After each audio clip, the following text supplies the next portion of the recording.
Hi, I'm Bill O'Reilly. Thanks for watching us tonight. Here come the refugees. That is the subject of this evening's Talking Points memo. The worst thing that could happen to the left has happened in Germany. Hundreds of young male refugees from the Middle East and North Africa under suspicion for molesting hundreds of women. The Chancellor of Germany, Angela Merkel, under enormous pressure as well. You remember Ms. Merkel was the force behind Germany accepting more than 1 million refugees. And many on the American left would like to do the same thing here. In fact, there is a new campaign underway right now to rebrand illegal immigrants as economic refugees. According to the polls, most Americans don't want amnesty for illegal aliens, but accepting refugees sounds a lot better, doesn't it? Tomorrow, in his State of the Union address, the president will have a Syrian refugee sitting with Mrs. Obama. A message to be sure.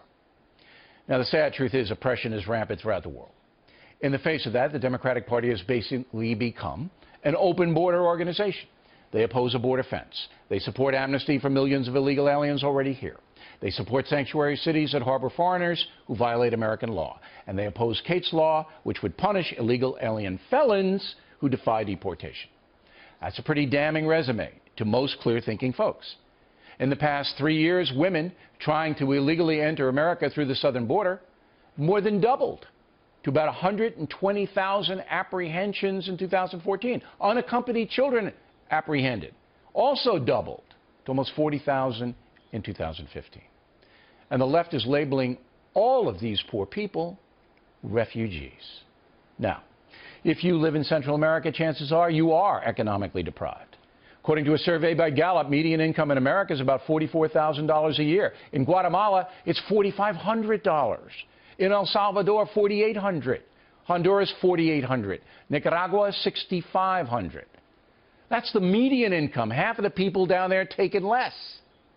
So you can see potential economic refugees are legion. And then there's the violence. In the USA, the homicide rate is 4.5 people for every 100,000 citizens. In El Salvador, it's 69 people for every 100,000. Honduras, 66 people. Much of that violence generated by drug gangs who poison their own people and kill at will. By the way, Sean Penn, not real upset about those drug gangs, and we'll get to that in our next segment. So summing up, here come the refugees, plenty of them. There are 16 million people in Guatemala alone, 8 million in Honduras, 6 million each in El Salvador and Nicaragua. So you can see where this is going. Finally, if you believe in Judeo-Christian philosophy, you must feel sorry for the common person in Central America. Having spent some time down there, I can tell you the poverty is horrific. But I can also tell you that America cannot accept millions of refugees from all over the world. We're just about tapped out here now, with the debt approaching $20 trillion. We should do what we can, but we must protect our country in the process. And that's a memo. Now with the top story tonight, reaction. Joining us from Washington, Charles Krauthammer. So do you see the rebranding going on here? I think I'm ahead of this story. Well, the left has a genius for rebranding. I mean, we never have any more government spending. It's all investment. We don't have any taxation. It's all revenues. Their biggest success was being on the pro-abortion side. It's not about abortion, it's about choice. And the most recent success, I don't know if it's a success, but at least it's an attempt. If you watched Obama on gun control, they never call it gun control anymore. It's common sense gun safety, as if what the issue is malfunctioning trigger locks, rather than confiscating weapons or taking them away from ordinary Americans. So they have had, but they're not going to have any success with this. Americans have a very common sense understanding of what a refugee is, and our legal definition is a good one.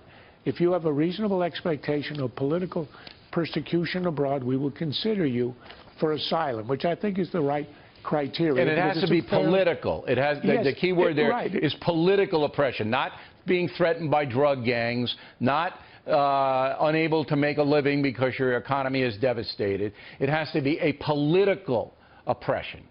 And it is true to our values, because what's unique about America is we are the only country founded not on blood, not on tribalism, not on history, but on an idea. And the single idea in the Declaration is liberty. So we believe that if your liberty is being taken away and threatened by an oppressive regime and you have a reasonable expectation of persecution, as a result, we will take you because we are unique. But it also is a reasonable criterion because it is a narrow one. It's not anybody who's had any problems. It's not, as you say, it's not anybody who's got poverty or local crime or anything like that. Right, right. But because that is universal, we would not be a country otherwise. This open border philosophy, because that's what it is. You strip it away, and that's at the core and the heart of the Democratic Party. Let them in. Is very advantageous to that party politically, all right? Because my people came from Ireland, and they immediately were enrolled in Brooklyn in the Democratic side, okay, because it was a working people. The same thing is in play now. And the power base is built in states like Colorado, it's just changed, New Mexico, other states like that. The Democratic Party amasses power by the open border philosophy. And that's what's really going on here. You know, I think it's very important to also emphasize, you're the son of immigrants, I am as well. The fact is that we have the first 1 million draft picks around the world. This is the country everybody wants to come to. When you find somebody on a raft in the South China Sea and they ask, where do you want to go? Somebody who's escaping, it's always America. We have the choices, and it is utterly irrational to open the border and to not make the choices that we can, because everybody wants to come here. Okay, but it's politically expedient for one party to do so. I'm very supportive of a generous, legal immigration system, and I would use it the way Canada does, Australia does, to select the best, the brightest, the most energetic, law-abiding, etc. All right. We have that power. Why are we throwing it away? Because of politics. Now, I got to get to the debate on Thursday night on the Fox Business Channel. It's just been announced that the following candidates will not be in the main debate: Rand Paul, Carly Fiorina, Mike Huckabee, and Rick Santorum. That's pretty the death knell for all four of those, right? Well, it's a death knell, but it's only a couple of weeks ahead of what would have been the death knell, which is Iowa and New Hampshire. The winnowing would have been absolutely inevitable within 3 weeks. It's a little bit earlier. Yep. I wish it had been done at the ballot box and not arbitrarily by numbers, but you have to winnow the field either by doing it for debates or by looking at election results. But one way or the other, there are 6 or 7 in the race. 7. Really, probably 3 right now. Right. But it'll be winnowed by mid-February. By mid-February, I think you're down to 5. That's what I think you're down to. Right, with the top 3, which is Trump, Rubio, and Cruz, and then probably Bush and Christie hanging on, who could get a breakthrough, but unlikely. All right. Charles Krauthammer, everybody, thank you as always. We appreciate